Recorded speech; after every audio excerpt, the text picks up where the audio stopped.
yung NLRC, I don't know kung sino nagsumbong. Sinumbong ako sa TV5, sa kataas-taas sa management ng TV5, pinatatanggal ako. Kasi binabatikos ko yung NLRC. Ngayon, sige, subukan niyo, patanggal niyo ako sa Senado. Dahil binabatikos niyo ako, binabatikos kayo. Senator Raffy Tulfo na ikwento nga kay Senator Jenggoy Estrada at Senator Bato de la Rosa ang karanasan niya noong hindi pa siya senator na gusto nga siya ipatanggal sa TV5 ng NLRC noon dahil binabatikos daw sila ni Senator Raffy Tulfo. At ngayon nga subukan daw nila ipatanggal siya sa Senado. At sa kaso nga ng landmark ay tinanong ng mga senador ang complainant kung ano ang desisyon nito at pumayag nga ito na ayusin na lang ang problema para hindi na maabala pa ang bawat isa. Narito ang video, panoorin natin at kung bago ka lang sa atin channel mag-subscribe ka na para palagi ka updated sa mga balita dahil iba na ang may alam. Huwag po ganun, maliit lang na bagay yun, pero pag, alam mo na, masama ang impact din sa mga tao na apektado eh. Tingnan natin yung mga tao natin na huwag ganun. Kawawa. Ikaw pumalit kay Kuan, ma'am? Nograles. Nograles? Ay, hindi po. Nandiyan pa si... Yes, our chairman is still there. I am appearing in my capacity as chairperson of the committees, of the commissions, Committee on Legislative Concerns. Mabuti na yung ikaw na nag-attend para hindi gano'n high blood si Senator Tulfo. Mukhang pareho yata ko yung taste ni Senator Tulfo, Senator De La Rosa. Medyo umihinahon kayo pagka si Commissioner... Hindi naman kasi nasasagot niya na maayos yung mga katanungan ko eh. Nasasagot niya na maayos. Okay. Yung mga katanungan. Siyempre, pag maayos yung sagot, maayos din yung tanong natin. Mukhang di ako naniniwala. Eh, si Mr. Tanot-Tanot, pabalabag yung mga sagot niya. Di pabalabag din yung ano natin. To each his own. Lalaki. Ha? Ay, hindi naman. Eh, tayo naman, hindi naman tayo, nagdi-discriminate. Lalaki, babae, pare-pare yung turing natin dapat. Ganun tayo, di ba? Di ba, Mr. Chair? Yes, of course. Para maliwanag. Si Mr. Bato, Chief Bato, di ba ganun? O, ayan, para maliwanag tayo. Okay. Okay, magpo-proceed na tayo sa susunod na topic. Doon sa mga walang kinalaman doon sa bill, Senate Bill number 1333, Enterprise Productivity Act. Pwede na. Mr. Chair, sandali na lang. Last na naman po. So, nasa NLRC sila, yung kanilang reklamo. Yes. Halimbawa, Ma'am Regina at Ma'am Noeline, kung ano man yung naibawas sa inyo, kung ano man yung mga karapat-dapat para sa inyo, kasi kung NLRC mapahaba na, are you willing na ibalik natin sa doling reklamo or para hindi na mapahaba yung proseso? Tanong ko lang. Kung ano yung nabawas sa inyo, tapos pamasahe, na nawala sa inyo, pagkain, pabalik-balik and all, are you willing to settle with these people? Ang sa amin lang naman po, makiharap lang po sa amin sila ng ayos po para po matapos na po lahat. Kasi pare-parehas lang din naman po kami na sa oras, ganun po. Oh, yun yung sinasabi ko, landmark. Harapin nyo sila, mag-usap kayo, para hindi tumagal sa NLRC kasi overwhelmed na as it is ang NLRC. Abutin to ng taon.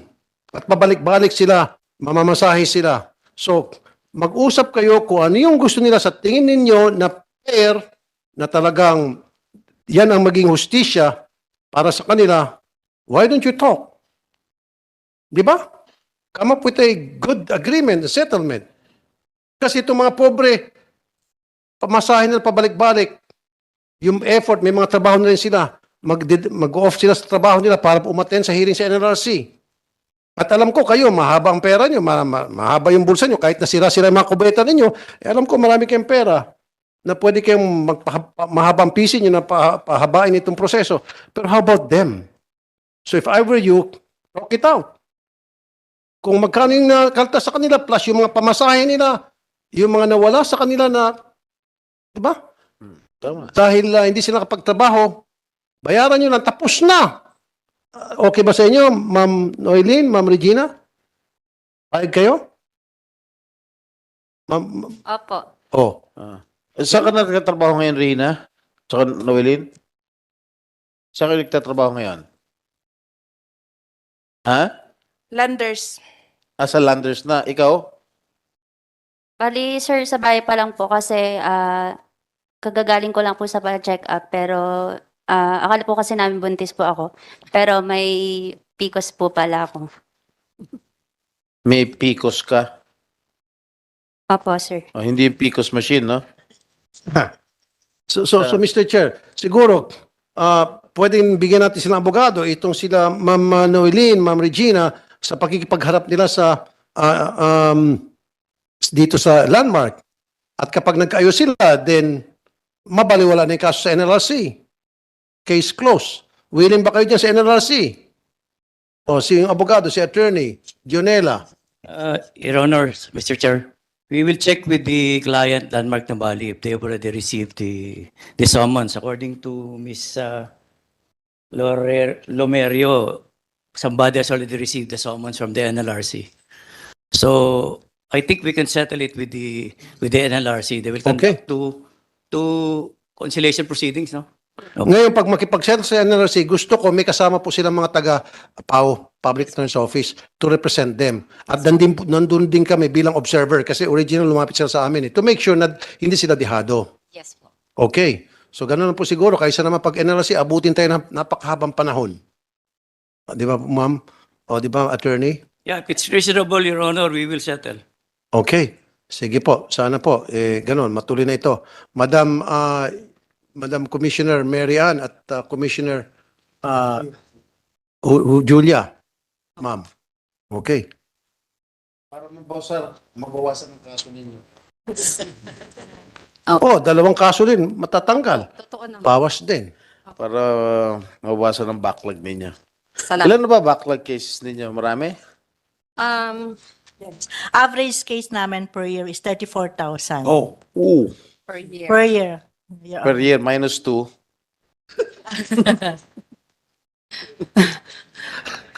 But based on our statistics, Your Honor, we were able to dispose out of the 34,000, as in 33,000, as in 1,000. Di ba nadagdagan na namin yung division ninyo? Sir. Di ba pinadagdagan na namin? Sir, mabilis naman kami, hindi to, if I may say again po, hindi po totoo na taon-taon o mahaba ang taong na-resolve namin ang case. Actually po, sa manual po namin, ang arbiter po is 9 months lang to resolve the case. And sa commission po is 6 months maximum po. Ang pinakamabilis po, alos 3 months lang po natatapos na po. Kung sakali man pong tumagal, it's not within our jurisdiction. Maybe the appeal to the Court of Appeals or the Supreme Court. Pero within our jurisdiction po, mahaba na po, pinakamatagal na po, yung maximum na is 18 months.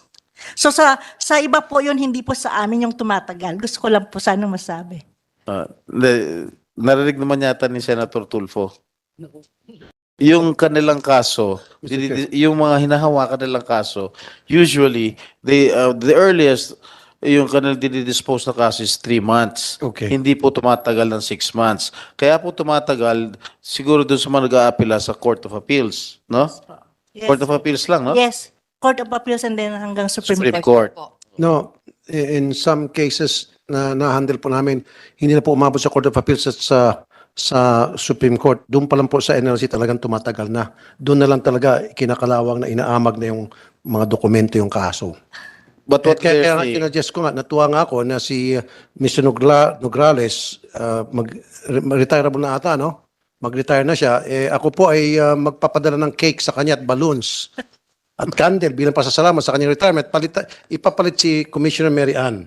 O, di ba? Chairman ba ito? Bagay. Kasi mabilis siya umaksyon. O, di ba? Si Mr. Nograles talagang dapat magretiro na. Wala naman nagawa talaga. Napagalitan lang natin. Nung nandun ako, kinampihan pa nga siya ni Sen Bato kasi naawa. Dahil talagang wala siya masagot, ipit na ipit, pinagpapawisan na parang buti ng munggo. Kasi nung ginigrill ko siya, wala siya may sagot na tama. Naawa sa kanya si Sen Bato, medyo inapis-apis siya. O ngayon, Sen Bato, pag si Commissioner Mary Ann, okay na sa'yo. O yan.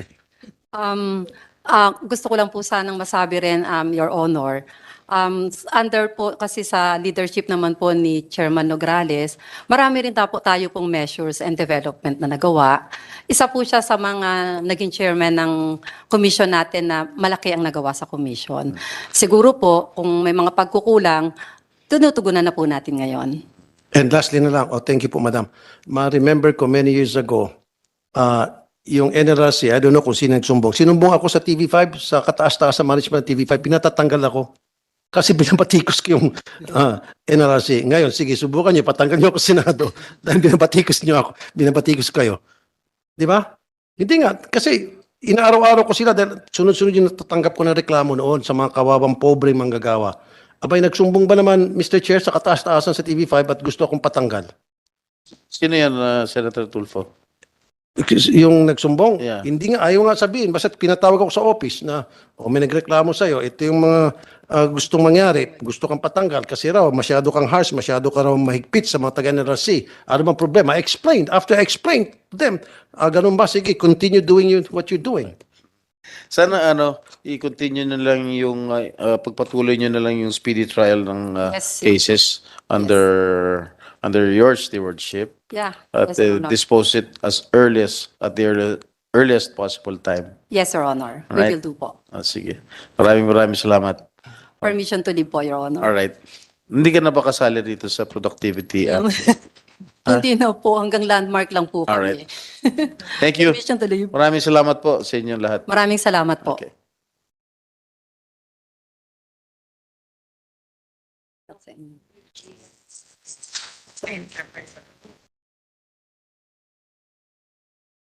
Ngayon naman po ay tumungo tayo sa pagtatalakay ng Enterprise Productivity Act. Ang inyo po lingkod ay naghain ng Senate Bill 1333 na inendorso ng Department of Labor and Employment.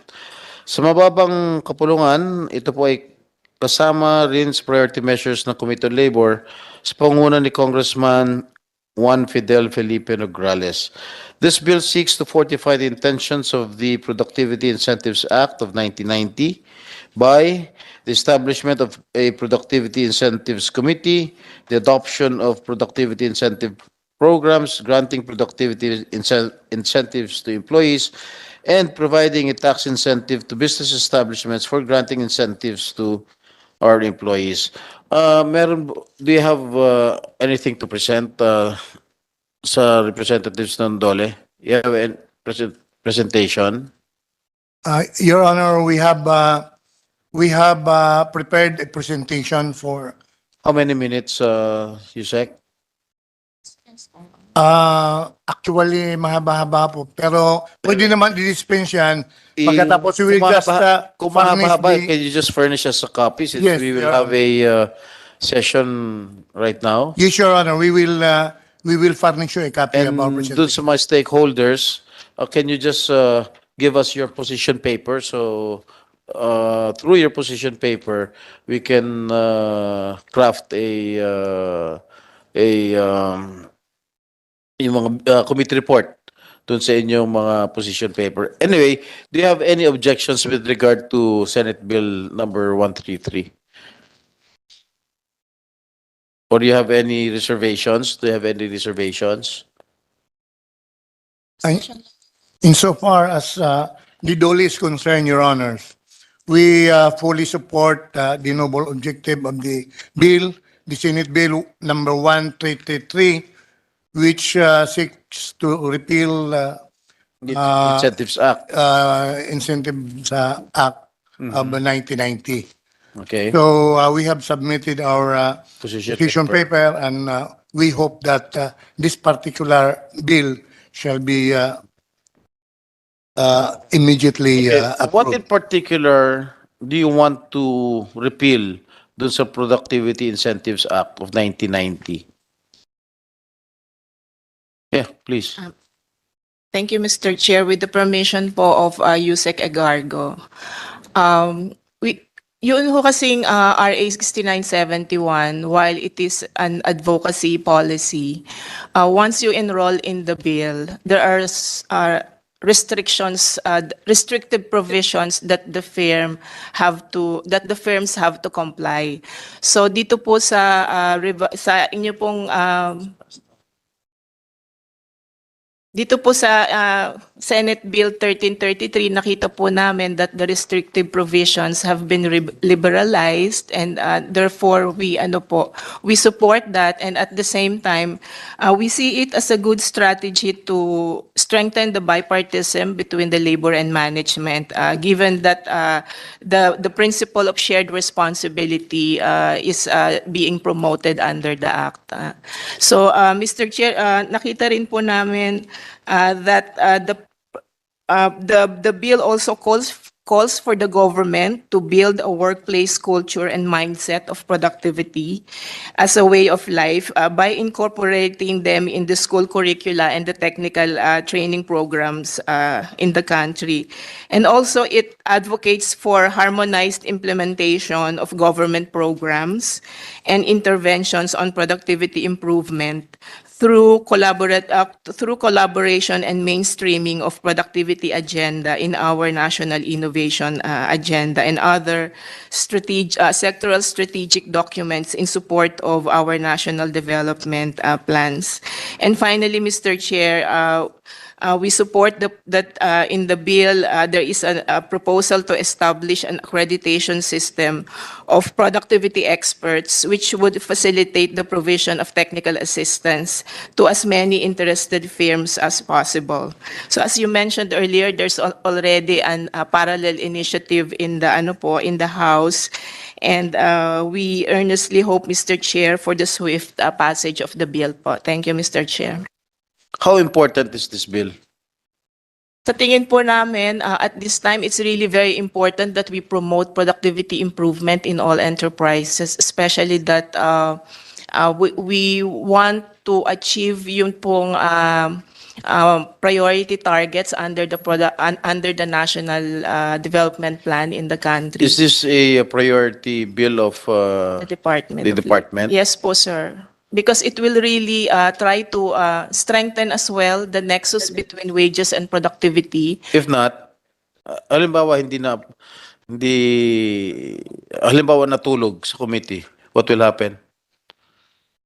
Yun hong advocacy natin na mapabilis po yung pag-i-implement ng productivity improvement sa mga companies ay ma-stifle po iyon, at sayang po kung halimbawang maging instrument ito for example for the workers to improve their take-home pay by way of the gain sharing schemes that can be implemented in the companies when they implement a productivity improvement program, and the fruits of production is also shared with them. So yung reliance po sa minimum wage, hopefully matanggal po iyon, sapagkat at the firm level, the bipartite mechanism will be strengthened. Yun lang po, Mr. Chair. All right, thank you, Director C. Any of you,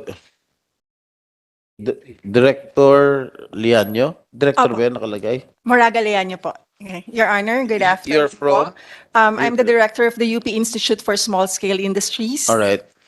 So the UP-ISSI strongly supports the passage of laws that are aimed to promote the productivity and growth of small and medium enterprises in the country. Thus, we welcome Senate Bill number 1333.